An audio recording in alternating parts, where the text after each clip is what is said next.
तो स्टार्टिंग में हमें जेनो पैलेस दिखाया जाता है जहाँ पर हमें जेनो दिखता है। फिर जेनो ग्रैंड प्रीस्ट से बोलता है कि ग्रैंड प्रीस्ट तुम उसे चेक भी कर रहे हो ना, अगर तुमने उसे चेक करने में थोड़ी भी देर करी तो पूरा मल्टीवर्स में खतरा आ सकता है। जिसके बाद ग्रैंड प्रीस्ट कहता है कि हाँ लॉर्ड जेनो, मैंने उसे कल ही चेक करा है। जिसपे जेनो कहता है कि नहीं ग्रैंड प्रीस्ट, तुमने उसे कल चेक किया होगा लेकिन तुम्हें आज भी उसे चेक करना पड़ेगा, तुम्हें पूरे दिन में 2 बार चेक करना चाहिए उसे। जिसके बाद ग्रैंड प्रीस्ट कहता है कि हाँ लॉर्ड जेनो, मैं अभी जा ही रहा हूँ उसे चेक करने के लिए। जिसके बाद जेनो कहता है कि चलो अभी तुम जाना लेकिन मेरी बात सुनो। और ग्रैंड प्रीस्ट कहता है कि हाँ ग्रैंड जेनो बताओ। इसके बाद हम देखते हैं जेनो एक बॉक्स निकालता है और वो बॉक्स खोलता है तो उसके अंदर होती है 3 पोटाराज। जिसके बाद जेनो कहता है कि ये कोई मामूली पोटाराज नहीं है ग्रैंड प्रीस्ट, तुम्हें तो पता ही होगा ये कैसी पोटारा है। जिसके बाद ग्रैंड प्रीस्ट कहता है कि ग्रैंड जेनो मेरे को नहीं पता ये कौन सी पोटारा है। जिसके बाद जेनो कहता है कि ये कोई ऐसी वैसी पोटारा नहीं है, ये है अल्ट्रा पोटारा और ये पोटारा अराजू की है। जिसके बाद ग्रैंड प्रीस्ट कहता है कि वही बंदा जो कि हमने एंजल रैम में बंद कर रखा है। जिसके बाद जेनो कहता है कि हाँ। जिसके बाद ग्रैंड प्रीस्ट पूछता है कि वैसे ग्रैंड जेनो ये पोटारा 3 क्यों है। जिसके बाद जेनो बोलता है कि ये 3 पोटारा इसलिए है क्योंकि ये अराजू, गुकामू और जेरोक्स की है। अगर उनमें से जेरोक्स और गुकामू अपने राइट कान में ये पोटारा पहनते और अराजू अपने लेफ्ट कान में, तो वो तीनों फ्यूज हो जाते और वो फ्यूज होने के बाद इतने ज्यादा ताकतवर हो जाते कि वो पूरा मल्टीवर्स 1 सेकंड में खत्म कर देते। तभी तो मैंने उनसे ये पोटारा ले लिया है और हमने अराजू को तो बंद ही कर रखा है। जिसके बाद ग्रैंड प्रीस्ट कहता है कि अच्छा ग्रैंड जेनो ऐसा है, अच्छा है वो तीनों फ्यूज नहीं हुए लेकिन उनमें से 2 बंदे तो भाग गए थे। जिसके बाद जेनो कहता है कि हाँ तुम एकदम सही बोल रहे हो, उनमें से 2 बंदे तो भाग गए थे लेकिन अब हमें भी नहीं पता वो कहाँ पर है क्योंकि हमने तो उसे मिलियन साल उसे उसी एंजल रैम में बंद करके रखा है। अब हमें नहीं पता कि वो कहाँ पर हैं। वैसे भी मैंने उन्हें बहुत ज़्यादा डैमेज दे दिया था, अगर वो ऐसे ही पड़े होंगे तो उन्हें मिलियन से ज़्यादा साल लगेंगे ठीक होने के लिए क्योंकि मैंने उन्हें बहुत ज़्यादा चोट पहुँचाई थी। ये तो तुम्हें भी पता होगा ग्रैंड प्रीस्ट। जिसके बाद ग्रैंड प्रीस्ट कहता है कि हाँ लॉर्ड जेनो ये तो मेरे को पता है। जिसके बाद जेनो कहता है कि चलो ग्रैंड प्रीस्ट अब तुम एंजल रैम में जाके अराजू को चेक करके आओ। जिसके बाद ग्रैंड प्रीस्ट पोर्टल खोलता है और वो एंजल रैम में चले जाता है। जिसके बाद हमारा सीन शिफ्ट हो जाता है और हमें एंजल रैम दिखता है और एंजल रैम में ग्रैंड प्रीस्ट आता है और ग्रैंड प्रीस्ट को एक बॉल के अंदर एक बंदा दिखता है और हम देखते हैं वो बंदा बेहोशी पड़ा होता है।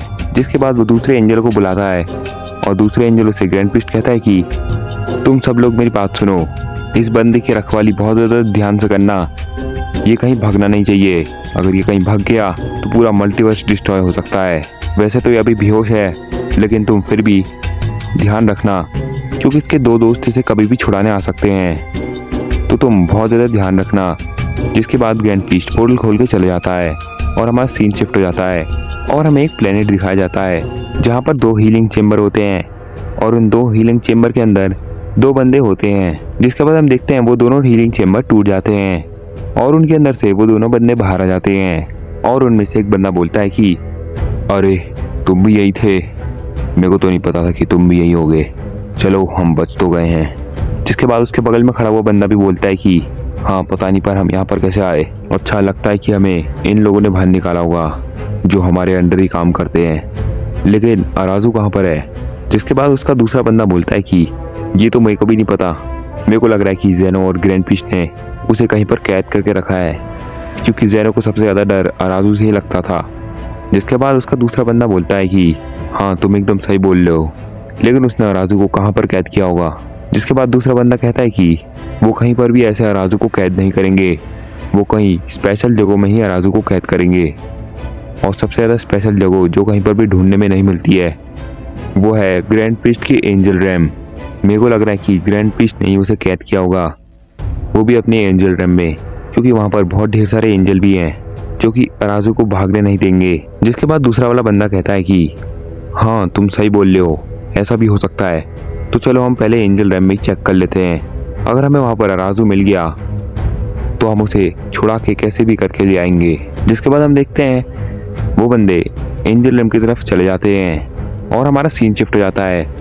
जिसके बाद हमें जेनो पैलेस दिखाया जाता है जहाँ पर ग्रैंड प्रीस्ट जेनो के पास आया होता है और हम देखते हैं ग्रैंड प्रीस्ट जेनो से कह रहा होता है कि ग्रैंड जेनो मैंने वहाँ की सिक्योरिटी बढ़ा दी है और वहाँ पर अराजू बिल्कुल सेफ है, वहाँ पर अभी भी अराजू बेहोश ही पड़ा है, उसे अभी तक किसी ने नहीं निकाला है। जिसके बाद जेनो कहता है कि ग्रैंड प्रीस्ट अब तुम थोड़ी देर बाद और चेकिंग करने के लिए जाना। जिसके बाद ग्रैंड प्रिस्ट जेनो से कहता है कि ठीक है ग्रैंड जेनो, मैं थोड़ी देर बाद और चले जाऊंगा, और वैसे भी मैंने वहाँ की सिक्योरिटी बढ़ा दी है। अगर उसकी टीम के 2 बंदे भी आए तब भी हमारे एंजलों को नहीं हरा पाएंगे, क्योंकि वहाँ पर मैंने बहुत ढेर सारे एंजल रख रखे हैं जिनको हराना आसान नहीं होगा। इसके बाद हम देखते हैं वो 2 बंदे स्पेस में ट्रैवल कर रहे होते हैं, और उनमें से एक बंदा बोलता है कि लो एंजल रैम भी आ गया। सीन शिफ्ट हो जाता है और हमें एंजल रैम दिखता है जहाँ पर एक बॉल के अंदर एक बंदा कैद होता है, और हम देखते हैं एंजल रैम के बाहर 2 लोग खड़े होते हैं, और उनमें से एक बोलता है कि हमें उसे कैसे भी करके निकालना होगा क्योंकि वो बहुत ताकतवर है, हम तभी तो उस प्लान को पूरा कर पाएंगे। फिर उनमें से दूसरा बंदा बोलता है कि तुम सही बोल रहे हो, चलो अब हमें उसे निकालना चाहिए, लेकिन वो है कहाँ पर? मेरे को लगता है कि वो एंजल रैम के अंदर है, तो चलो अब हम एंजल रैम में जाते हैं। जिसके बाद हम देखते हैं वो दोनों एंजल रैम के अंदर चले जाते हैं। जिसके बाद हम देखते हैं कि वो जो बॉल के अंदर एक बंदा होता है उसके बगल में बहुत ढेर सारे एंजल्स होते हैं। जिसके बाद वो 2 बंदों में से एक बंदा बोलता है कि यहाँ तो बहुत ढेर सारे एंजल्स हैं, ऐसे तो हम उसे निकाल नहीं पाएंगे, तो हमें क्या करना चाहिए? फिर दूसरा वाला बंदा बोलता है कि मैं इनका ध्यान भटाता हूँ और उतने ही टाइम पे तुम उसको बाहर निकाल देना। जिसके बाद वो दूसरा बंदा कहता है कि हाँ चलो तुम इनका ध्यान भटकाओ और तब तक मैं इस बॉल से इसको निकाल दूंगा। और हम देखते हैं जो दूसरा वाला बंदा होता है वो थोड़े ही दूर जाके वहाँ पर की ब्लास्ट से हमला कर देता है, जिसके बाद वहाँ पर धमाका हो जाता है, और हम देखते हैं कि वो बॉल के बाहर जितने भी एंजल होते हैं वो सब के सब वहाँ से चले जाते हैं, और जहाँ पर की ब्लास्ट पड़ा होता है उधर के साइड चले जाते हैं। और हम देखते हैं बॉल के पास कोई भी एंजल खड़ा नहीं होता है, और उतने ही टाइम पे वो बंदा बॉल के पास हो जाता है। फिर हम देखते हैं वो अपने हाथ पे एनर्जी को जमा कर रहा होता है, और जैसे ही उसके हाथ पे एनर्जी जमा हो जाती है वो उस बॉल पे पंच मारता है, और हम देखते हैं वो बॉल टूट जाती है और उसके अंदर जो बंदा होता है वो बाहर निकल जाता है। जिसके बाद वहाँ पर दूसरा बंदा भी आ जाता है और वो कहता है कि तुमने इसे निकाल दिया, चलो तुमने बहुत अच्छा काम किया, अब हमें यहाँ से जल्दी निकलना पड़ेगा वरना ये लोग कुछ गड़बड़ कर देंगे। और जो बॉल के अंदर से बंदा निकला हुआ होता है वो अभी बेहोश हो रखा होता है, और वो दोनों उसे उठा के वहाँ से चले जाते हैं, और हम उन तीनों को किसी और गैलेक्सी में देखते हैं, और वहाँ पर वो किसी और प्लेनेट में चले जाते हैं। तो गाइस ये एपिसोड यहीं पर ख़त्म हो जाता है। अगर आपको नेक्स्ट पार्ट बहुत जल्दी चाहिए तो इस वीडियो में 50 लाइक्स और 25 कमेंट कंप्लीट कर दो, तो मैं नेक्स्ट पार्ट बहुत जल्दी ले आऊँगा, और सब्सक्राइब करके ही जाना।